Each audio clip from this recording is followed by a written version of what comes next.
Hey everybody, welcome back. This week we're talking about alienation, an often confusing topic, but we're going to discuss exactly what it is and exactly how to overcome it.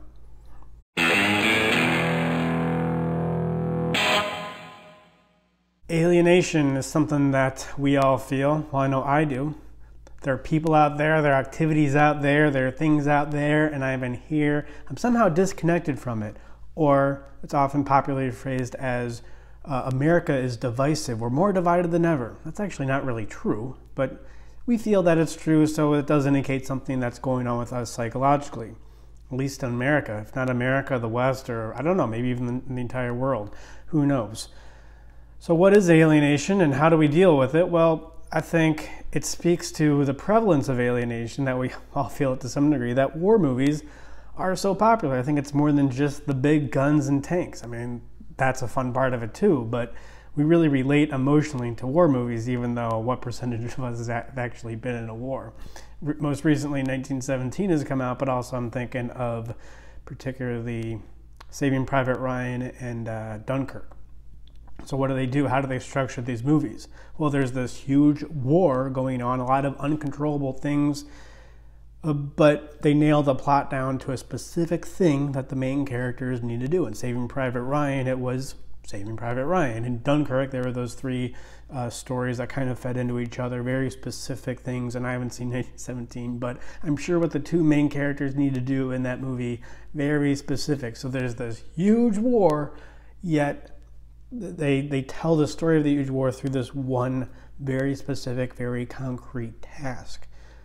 And in a sense, by completing this task, by saving Private Ryan, they overcome the feelings of alienation that we would inevitably feel in a war, or just in the war that we project out to be Twitter right now. So really, when you look at alienation from this perspective, it's very clear. It's about control. It's about having no control over your life. So to overcome alienation, we need to get back a sense of control, a very specific sense of control. And there's three, they're simple but difficult steps to do this. The first one is look at our emotions, look at our feelings. I know whenever I say this, especially young men will roll their eyes and go, oh, I don't want to feel weak, or I don't want to be feminized.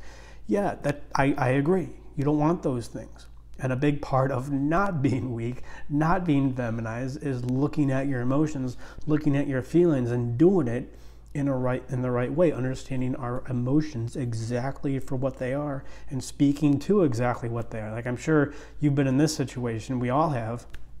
You're out and you get the impulse, you get the urge to do something. You get we call it a gut feeling to do something, then you ignore that gut feeling, and then you beat yourself up for the next 7.5 days. You're like, oh, I should have done whatever it was. Maybe it's talk to a girl, maybe it's stand up to some guy, but you're out of touch exactly with your feelings, with your emotions at that point because you were uncomfortable with them, because you're not comfortable with these emotions. And then once we get in touch with our emotions more, we can begin to develop our boundary. We can begin to develop our identity. What are we avoiding? Very specific.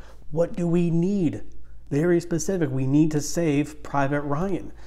And then once we do that, then the question is, how do we get to this place where we want to get? Right now, you have your current self, and then you have an ideal self. And there's a lot of pain because you're here and you want to get here. And often what we do is we project out that pain to be, oh, look at how divisive society is. Oh no, did you see that presidential debate, whatever, it's election season. So that's what we're going to be projecting this pain out on. But I would submit that the real pain is you're here and you want to get here and you're not really sure how to bridge that gap. So the third step in overcoming alienation is really feeling the pain, feeling your own pain, and understanding exactly what it is. And understanding that it is your pain, it's not society's, it's nobody else's to deal with, it is your responsibility alone to deal with.